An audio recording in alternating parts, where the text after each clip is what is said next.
السلام علیکم دوستو، کھانا ہمارے زندہ رہنے کے لیے ایک ضرورت ہے، لیکن افسوس آج ہم مسلمانوں نے کھانے کو اپنی زندگی کا مقصد بنا لیا ہے۔ شادیاں ہوں، پارٹیاں ہوں یا روزمرہ کی زندگی، ہم صرف کھانے کے پیچھے بھاگ رہے ہیں اور ضرورت سے زیادہ کھا کر اوور ایٹنگ کا شکار ہو رہے ہیں۔ آج دنیا میں موٹاپا، ڈائبٹیز اور دل کی بیماریاں بہت تیزی سے بڑھ رہی ہیں، لیکن کیا آپ جانتے ہیں کہ ہمارے پیارے نبی حضرت محمد صلی اللہ علیہ وسلم نے صحت مند رہنے کے لیے پیٹ بھرنے کا ایک ایسا نیم بتایا تھا جسے آج کے بڑے بڑے ڈاکٹرز بھی بیسٹ مانتے ہیں۔ ترمذی کی ایک مشہور حدیث میں اللہ کے رسول صلی اللہ علیہ وسلم نے فرمایا، انسان نے اپنے پیٹ سے برا کوئی برتن نہیں بھرا، انسان نے اپنے پیٹ سے برا کوئی برتن نہیں بھرا۔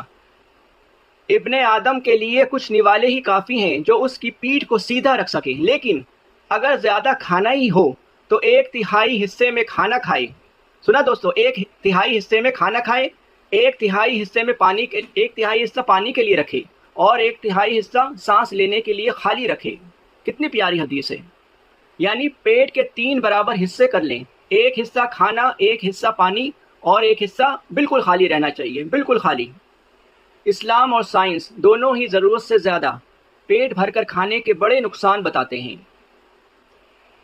عبادت میں سستی، جب ہم حد سے زیادہ کھا لیتے ہیں تو شریر بھاری ہو جاتا ہے اور نماز یا دوسری عبادتوں میں سستی آنے لگتی ہے۔ دل کی سختی، ہمارے بزرگوں کا ماننا ہے کہ جو انسان ہمیشہ پیٹ بھر کر سوتا ہے اس کے دل میں دوسروں کے لیے ہمدردی کم ہو جاتی ہے، رحم کم ہو جاتا ہے۔ صحت کی خرابی، جیسا کہ آج کے ڈاکٹرز بھی کہتے ہیں ہماری ادھیکانش بیماریوں کی جڑ ہمارا بے قابو کھان پان ہی ہے۔ تو دوستو، کھانے کو صرف ضرورت کی حد تک رکھیں۔ سمجھے دوستو، کھانے کو صرف ضرورت کی حد تک رکھیں، اسے زندگی کا مقصد نہ بنائیں۔ سنت کے مطابق ہمیشہ تھوڑی سی بھوک باقی رکھ کر کھانا کھائیں، اس سے آپ روحانی طور پر بھی مضبوط رہیں گے اور جسمانی طور پر بھی صحت مند رہیں گے۔